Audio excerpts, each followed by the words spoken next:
NSIT, a place to imagine, invent and inspire. NSIT, Amhara, Bihta, Patna. 22 वर्षों का विश्वास, 10,000 से ज्यादा डॉक्टर्स, गोल नेशंस लीडिंग इंस्टीट्यूट। नमस्कार, आप देख रहे हैं सिटी पोस्ट लाइव और मैं हूं आशुतोष। देश भर में एनडीए को प्रचंड बहुमत मिली है और बिहार में भी 38 सीटों पर एनडीए जीत चुकी है और एक सीट किशनगंज सीट कांग्रेस के खाते में गई है। लेकिन आप सोचेंगे कि 40वां सीट के बारे में आप सोचेंगे कि उसका क्या हुआ, तो वो 40वां सीट जहानाबाद है। और आधी रात को हम लोग इसलिए उपस्थित हैं आप लोगों के समक्ष क्योंकि जहानाबाद पे देर रात तक हाई वोल्टेज ड्रामा चला है और इसका पूरा विश्लेषण, पूरी जानकारी लेकर हमारे साथ खुद editor in chief Shrikant Pratyush हैं। उनसे जानते हैं कि इस हाई वोल्टेज ड्रामा के पीछे का क्या है कारण, क्या राजनीतिक समीकरण है और क्यों ऐसी स्थिति उत्पन्न हो गई। आप लगातार जहानाबाद पर नजर बनाए हुए हैं, क्यों ऐसी स्थिति उत्पन्न हो गई कि आधी रात तक स्थिति स्पष्ट नहीं हो पाई? देखिए, काउंटिंग के दौरान व्यापक सुरक्षा के प्रबंध थे पूरे बिहार में और कहीं से भी किसी तरह की हिंसक झड़प की खबर नहीं आई है। बेगूसराय में जब गिरिराज सिंह जश्न मना रहे थे उनके लोग, तो सीपीआई के कुछ लोगों ने पत्थरबाजी की थी, लेकिन पुलिस ने उसको तुरंत संभाल लिया और कोई टकराहट की संभावना नौबत नहीं आई। लेकिन जहानाबाद में सुबह से ही काउंटिंग शुरू हुई और सुरेंद्र यादव पहुंचे ही नहीं काउंटिंग सेंटर पर, क्योंकि जो रुझान सामने आ रहे थे वो बिल्कुल अनुकूल नहीं थे। लग रहा था महागठबंधन की हर सीट पर हार है। लेकिन शाम को जब नेक टू नेक फाइट हो गया तो सुरेंद्र यादव वहां पर पहुंचे। लेकिन इसके पहले भी सुरेंद्र यादव के समर्थकों के साथ झड़प हो चुकी थी पुलिस की। पुलिस ने खदेड़ा उनको और शाम में जब लगा कि नेक टू नेक फाइट है तो सुरेंद्र यादव वहाँ पहुँचे। वो पहुँचे तो उनके हजारों की तादाद में समर्थक पहुँच गए काउंटिंग सेंटर पर। स्थिति बहुत विस्फोटक हो गई क्योंकि जेडीयू के एक नेता को गोली मार दी गई गांधी मैदान के पास। 2 गोली लगी है, अस्पताल में इलाज भी चल रहा है उनका, सदर अस्पताल में। तो स्थिति विस्फोटक बनी हुई थी और सुरेंद्र यादव के हजारों हजार समर्थक काउंटिंग सेंटर पर डटे हुए थे। तो लग रहा था कि रिजल्ट आउट होगा तो विस्फोटक मामला हो सकता है। लेकिन सुरेंद्र यादव को बुलाया गया शाम में और फिर दोबारा पोस्टल बैलेट की गिनती हुई। पोस्टल बैलेट की गिनती हुई, उसमें सुरेंद्र यादव आखिरकार हार गए और 1117, मैं आपको बता देता हूं कितने वोटों से हारे हैं वो। सुरेंद्र यादव आखिरकार वो हार गए और उन्होंने इस रिजल्ट को स्वीकार कर लिया है। 1117 वोट। हाँ जी हाँ, 1117 वोट से सुरेंद्र यादव हार गए हैं। 17 से 11 वोट से 17 से 11 वोट से सुरेंद्र यादव पराजित घोषित किए गए। चंद्रेश्वर प्रसाद चंद्रवंशी विजयी घोषित किए गए और उसके बाद सुरेंद्र यादव के समर्थक शांत हो गए क्योंकि सुरेंद्र यादव ने अपनी हार मान ली। सुरेंद्र यादव ने जनता को बधाई भी दी कि बहुत कांटे की टक्कर रही, आपने बहुत सहयोग किया, बहुत साथ दिया। तो सुरेंद्र यादव ने अपनी हार सहजता के साथ स्वीकार कर ली, इसलिए कोई हिंसक झड़प नहीं हुई। वैसे हिंसक झड़प होती भी नहीं क्योंकि पुलिस के सारे तमाम अधिकारी, डीआईजी से लेकर आईजी तक वहाँ कैंप कर रहे थे। भारी संख्या में जवान, पुलिस बल के जवान वहाँ तैनात थे। तो अगर सुरेंद्र यादव के लोग अगर हिंसा पर उतारू होते तो पुलिस छोड़ती नहीं, सक्षम थी निपटने में। तो सुरेंद्र यादव समझ गए मौके की नजाकत को और उन्होंने कोई विरोध नहीं किया और सहजता के साथ अपनी हार स्वीकार कर ली। क्योंकि अब तो एक ही सीट थी जहां आरजेडी को जीत मिल सकती थी, वो मिली भी नहीं। मतलब तो आरजेडी का खाता ही नहीं खुला। और इसी से जुड़ा हुआ एक सवाल है। चलिए, तो आपने बता दिया कि जहानाबाद में जो तनावपूर्ण स्थिति रहा उसके बाद शांतिपूर्ण तरीके से निपट गया, चुनाव आयोग ने बहुत सतर्कता से काम किया। लेकिन सुरेंद्र यादव के महज 1711 वोट से हार और एक तरफ जो तेज प्रताप यादव के कैंडिडेट थे उसको लगभग 8000 के आसपास में वोट मिला है। तो कैसे देखते हैं आप इस? देखिए, आरजेडी का खाता खुल सकता था जिस तरह से कांग्रेस का खाता खुल गया किशनगंज में, उसी तरह से आरजेडी का खाता जहानाबाद से खुल सकता था। एक सीट उसके हिस्से में आ सकती थी क्योंकि 1117 वोटों से ही हारे हैं सुरेंद्र यादव।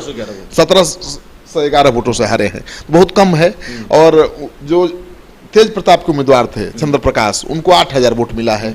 अगर वो वोट जो मिला है वो सुरेंद्र यादव का वोट था, कम से कम 50% तो होगा ही। हाँ, आधा तो होगा ही। तो आधा 4000 वोट मिलता तो 2000 से ज्यादा सरप्लस वोट से जीतते सुरेंद्र यादव। तो कह सकते हैं कि तेज प्रताप ने आरजेडी का खाता नहीं खुलने दिया।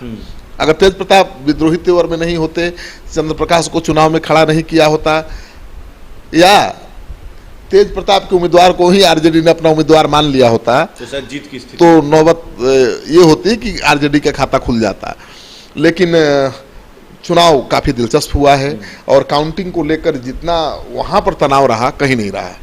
हजारों समर्थक वहां पर मौजूद थे काउंटिंग सेंटर पर। उपेंद्र कुशवाहा ने कह दिया था ना कि काउंटिंग में गड़बड़ी हो सकती है, आप लोग हजारों हजार की संख्या में काउंटिंग सेंटर पर जमा रहिए। तो ये इसका असर तो कहीं हुआ नहीं, क्योंकि पुलिस ने अलर्ट जारी कर दिया था और चेतावनी दे दी थी कि अगर गुंडई करते पकड़े गए तो गुंडा रजिस्टर में नाम दर्ज हो जाएगा, जीवन भर भोगना पड़ेगा। खुद डीजीपी ने सामने आके बयान दिया था। तो इसके बाद असर दिखा और कोई गया नहीं। लेकिन जहानाबाद में हजारों समर्थक पहुंच गए थे और ये संभावना थी कि रिजल्ट आउट होगा तो हिंसक झड़प हो सकती है, उपद्रव पर उतारू हो सकते हैं, लेकिन ऐसा हुआ नहीं क्योंकि सुरक्षा के पुख्ता प्रबंध थे। खुद पुलिस मुख्यालय से मॉनिटरिंग की जा रही थी, सारे तमाम वरीय अधिकारी वहां कैंप कर रहे थे।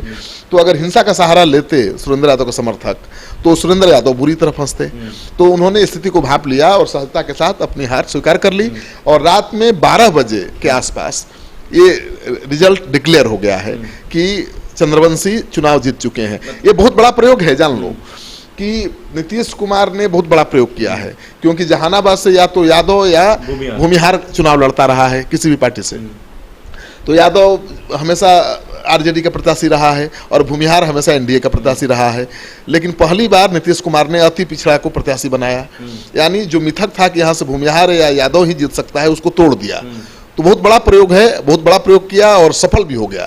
तो मुझे लगता है कि अब जहानाबाद सीट पर अब भूमिहार का जो कब्जा था वो खत्म हो गया है। और तेज प्रताप यादव सुरेंद्र यादव के खिलाफ बहुत व्यक्तिगत तौर पे हमलावर थे, तिलकुट चोर, पता नहीं क्या क्या कहा उन्होंने। बहुत उन्होंने हमला किया, अपराधी कहा, हथियार का तस्कर कहा, तिलकुट चोर कहा, बलात्कारी कहा, क्या नहीं कहा। बोला कि पोस्को एक्ट किया। तो इसका असर भी तो होता है ना। तो सुरेंद्र यादव का बहुत नुकसान किया तेज प्रताप ने और मुझे लगता है कि 8000 ही चंद्र प्रकाश को वोट मिले, लेकिन सुरेंद्र यादव के कई हजार वोट का नुकसान उन्होंने किया है और तेज प्रताप की वजह से आरजेडी का खाता खुलते खुलते रह गया। मतलब तेज प्रताप यादव का जो मकसद था उसमें कामयाब। आप सुनिए क्या कर रहे हैं, जीत के बाद सुरेंद्र यादव हार के बाद क्या कर रहे हैं और जीत के बाद चंद्रवंशी क्या कर रहे हैं। पूरे जहानाबाद के जनता को मेरा प्रणाम, मतदाता को प्रणाम और मैं बधाई देता हूँ कि आप हमको ताकत दिए और नेट टू नेट लड़ाई हुआ और जितना वोट का उम्मीद नहीं किए थे, 3 बार हम चुनाव लड़े, उससे ज्यादा इस बार हमको वोट मिला। इसलिए सभी मतदाता को हर जाति हर धर्म मजहब के लोग हमको वोट दिया। मैं उनको सैल्यूट करता हूँ, जो हमारे बुजुर्ग वोट दिए उनको चरणों में शीश नमन करता हूँ और नौजवानों को बहुत बहुत धन्यवाद और बधाई। और पूरे देश में गरीब पर राजनीति नहीं करना चाहिए। अगर हमसे पूछते हैं तो पूरे देश में गरीब लोग को राजनीति नहीं करना चाहिए। अडानी और अंबानी, नरेंद्र मोदी, अमित शाह जैसे लोग को, बड़े बड़े जो उद्योगपति हैं, इन सारे लोगों को राजनीति करना चाहिए। और गरीब अब चाहेगा कि हम राजनीति कर लें तो असंभव है। यह देश उद्योगपतियों का हो गया। क्या लगता है कोई साजिश नहीं हुआ है? जब तक कि कुछ सही जानकारी न मिल जाए, आरोप प्रत्यारोप लगाना अच्छा नहीं है। मतगणना में काफी समय लग गया था काउंटिंग में, क्या लगता है? आपको लगता नहीं कि नेट टू नेट फाइट हुआ है? लगता था कि मुखिया का चुनाव हो रहा है, वार्ड का चुनाव हो रहा है, ऐसा लग रहा है ना। यही एक लोकसभा क्षेत्र है जहां मुखिया का चुनाव के तहत काउंटिंग हुआ है। पूरे देश में यह पहला होगा जहां नेट टू नेट लड़ाई था, इसलिए विलम्ब हुआ काफी। पूरे देश में भाजपा को मतलब मैंडेट मिला है, उस पर क्या कहना है? देखिए एक बात बताते हैं, गठबंधन में जो है ना आपसी तालमेल जो बढ़िया नहीं रहने के कारण यह नतीजा सामने आया है। ढेर मन तो देश में जो बड़े बड़े लीडर हैं, प्राइम मिनिस्टर के उम्मीदवार है और जमीन उसका खिसकल जा रहा है। जमीनी नेता रहा कौन गया है? आदरणीय लालू प्रसाद राष्ट्रीय अध्यक्ष जेल में है। तो जो किंग मेकर थे, लोग को गलबंद करने वाले, उसको तो इन लोग जेल में बंद रखा जानबूझकर। अगर ये जेल से छूट जाएगा तो बहुत भारी महंगा सौदा हो जाएगा, बड़ा भारी महागठबंधन बन जाएगा। ये छलिया लोग हैं, छल करके अपना राज करना चाहते हैं, मगर ये राज ज्यादा दिन चलने वाला नहीं है। और जो लोग बढ़िया समझ के ईवीएम लाए थे, आज ईवीएम से ही उसको हार खाना पड़ा और उनका बोलती बंद है। हम किसी पार्टी और किसी नेता पर आरोप प्रत्यारोप नहीं लगा रहे हैं, पर जो लोग लेके आए थे, हम लोग तो ईवीएम के शुरू से विरोधी आदमी थे, पर जो लोग इसका समर्थक थे, आज जो है से हार का सामना उन्हीं लोग को करना पड़ा है। तो अच्छा वो लोग लेके आए थे, अच्छा हुआ कि वो लोग हारे, उनको धन्यवाद और मैं बधाई देता हूँ। जहानाबाद लोकसभा क्षेत्र की सभी जनता को बधाई देंगे, सभी वोटरों को बधाई देंगे। और सबसे पहले हम जहानाबाद की जो समस्याएं हैं उसके लिए जहानाबाद की जनता के बीच में बैठकर बात करेंगे और जो समस्या है उस पर हम उसका निराकरण करने का उपाय करेंगे। एक बात और सर कि कितना संघर्ष करना पड़ा आपको जीत के लिए?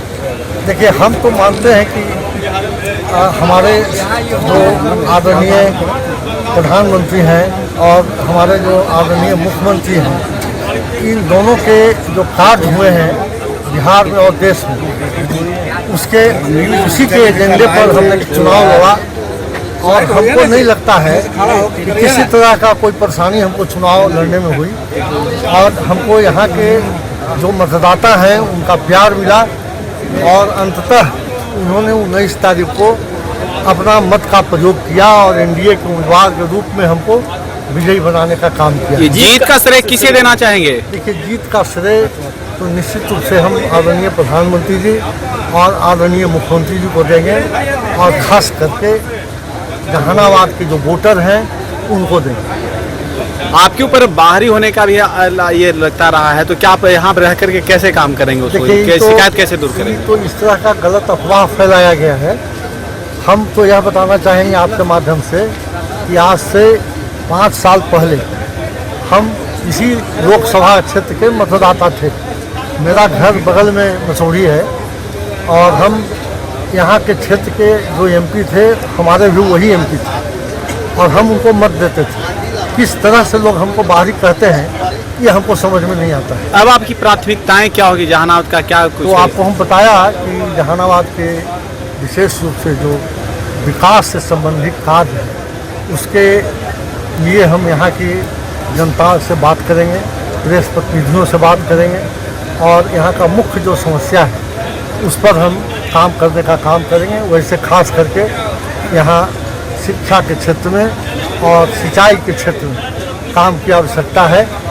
सिंचाई से भी यहाँ के काफ़ी लोग जुड़े हुए हैं, कृषि कार्य से काफ़ी लोग जुड़े हुए हैं, इसलिए सिंचाई पर विशेष ध्यान देने की ज़रूरत है। और शिक्षा के क्षेत्र से भी काफ़ी लोग जुड़े हुए हैं, उनके लिए भी यहाँ ध्यान देने के लिए बहुत सारे कार्य जो हैं वो किया जा सकता है। और यहाँ मेडिकल कॉलेज नहीं है, हम चाहें कि यहाँ मेडिकल कॉलेज की स्थापना हो। यहाँ आपको जो हॉस्पिटल है। तो देखा आपने कि किस तरीके से दोनों नेताओं का क्या प्रतिक्रिया थी इस नेक टू नेक फाइट में। बहुत दिलचस्प मुकाबला रहा और गनीमत ये रही कि बिहार पुलिस ने बेहद सतर्कता से काम किया, चुनाव आयोग ने बेहद सतर्कता से काम किया, जिसके कारण शांतिपूर्ण तरीके से लगभग छिटपुट घटना की बात छोड़ दे। सबसे बात यह है कि काउंटिंग शुरू हुई, 1000 वोट के आसपास वोट से पहले जीते चंद्रवंशी, फिर सुरेंद्र यादव पहुंच गए, रिकाउंटिंग की मांग कर दी। जो पोस्टल बैलेट था 6000 पोस्टल बैलेट थे, तो रिकाउंटिंग में 6 घंटे लगे और फिर उसमें जीत गए चंद्रवंशी। फिर सुरेंद्र यादव ने आपत्ति किया कि नहीं, फिर से होना चाहिए, तो फिर से रिकाउंटिंग शुरू हुआ और पोस्टल बैलेट 6 घंटे तक काउंट हुआ और रात के 11:30 बजे खत्म हुआ काउंटिंग और रात के 12 बजे के पहले रिजल्ट आउट हुआ है। तो बड़ा ही हाई वोल्टेज ड्रामा रहा जहानाबाद की सीट को लेकर, क्योंकि कांटे का मुकाबला था। जहां भी 1000-2000 वोट से कोई जीतता है प्रत्याशी, वहां पर मुकाबला काउंटिंग काफी दिलचस्प हो जाता है। वहां पर दोनों ही प्रत्याशियों के समर्थकों के बीच तनाव उत्पन्न हो जाता है, हिंसक झड़प की संभावना बनी रहती है, और वहीं स्थिति यहाँ बनी हुई। वो भी इतने बड़े चुनाव में, संसदीय चुनाव में 1000-2000 वोट कहते हैं कि बहुत छोटा माना जाता है। एक आखिरी सवाल है कि पूरे घटनाक्रम को अब क्या जिस तरीके से सुरेंद्र यादव की हार हुई है, क्या इस पे लालू परिवार पे और आरजेडी पार्टी पे कुछ असर पड़ेगी दोनों भाइयों के बीच? अब क्या असर पड़ेगा ये तो अब आने वाला वक्त बताएगा, क्योंकि तेज प्रताप के बागी तेवर से नुकसान तो हुआ ही है पार्टी को, लेकिन तेज प्रताप को ही दोषी ठहरा दिया जाए पूरी हार के लिए, ये ठीक नहीं है, क्योंकि हार तो हर सीट पर हो गई है। और एक सीट मांगा था, बस एक सीट उन्होंने मांगा था, एक सीट दे भी देते तो शायद मन भी रह जाता, तेज प्रताप का मान सम्मान भी रह जाता, और शायद ये सीट निकल भी जाती, खाता खुल जाता, और नहीं भी खुलता तो क्या था, ऐसे भी हारे। तो तेज प्रताप भाई हैं तो उनको एक सीट दी जा सकती थी, लेकिन अब क्या है वो परिवार का मामला है, उसमें ज़्यादा बोलना ठीक नहीं है। तेजस्वी यादव काफ़ी समझदार हैं और उन्होंने मोदी को बधाई दी है जीत की, और कहा है कि उम्मीद है कि लोगों की आशाओं आकांक्षाओं पर खरा उतरेंगे, किसानों के लिए करेंगे, बेरोजगारों के लिए काम करेंगे, डबल इंजन की सरकार, बिहार का विकास, तंज भी कसा है। लेकिन चलिए, अब तो कम से कम शुभकामना और बधाई तो दे दी है, एक मैच्योरिटी दिखाई है। तो देखिए, अंततः ये हाई प्रोफाइल ड्रामा जो है वो खत्म हो गया जहानाबाद सीट पर। और अगर एनडीए के स्कोर की बात करें तो बिहार में एनडीए के स्कोर है 39, मतलब 39 सीटों पर एनडीए जीत दर्ज कर चुकी है, और एक सीट गया है कांग्रेस को, यानी कि बाकी महागठबंधन की जितनी पार्टी थी उसका खाता तक नहीं खुला, जिसमें सबसे बड़ी पार्टी आरजेडी है जो 0 पर आउट हो गई है 2019 के आम चुनाव में। तो और जैसे ही इस संदर्भ में और भी कोई पॉलिटिकल अपडेट होता है, और कल तमाम पॉलिटिकल खबरों पे हमारी नजर बनी रहेगी, हम आप तक पहुंचाएंगे। तब तक के लिए आप देखते रहिए, पढ़ते रहिए सिटी पोस्ट लाइव, और अगर आपने हमारे चैनल को सब्सक्राइब नहीं किया है तो हमारे चैनल को सब्सक्राइब अवश्य करें। नमस्कार। क्या आप जानते हैं कि घर बैठे आप अपनी स्वास्थ्य समस्याओं का सलूशन पा सकते हैं सॉफ्टकेयर मोबाइल ऐप के द्वारा? घर पर ब्लड टेस्ट के लिए अच्छे लैब के कंपाउंडर्स को बुला सकते हैं, बीपी जांचने के लिए एक्सपर्ट को बुला सकते हैं, ईसीजी करने के लिए टेक्नीशियन को बुला सकते हैं। साथ ही और भी कई सुविधाएं हैं इस ऐप में। आज ही डाउनलोड करें Softcare mobile app Google Play Store से या वेबसाइट www.softcare.in। अधिक जानकारी के लिए आप संपर्क कर सकते हैं। हमारे फोन नंबर्स हैं 9472981111, 9472982222। सॉफ्टकेयर app, solution at your fingertips।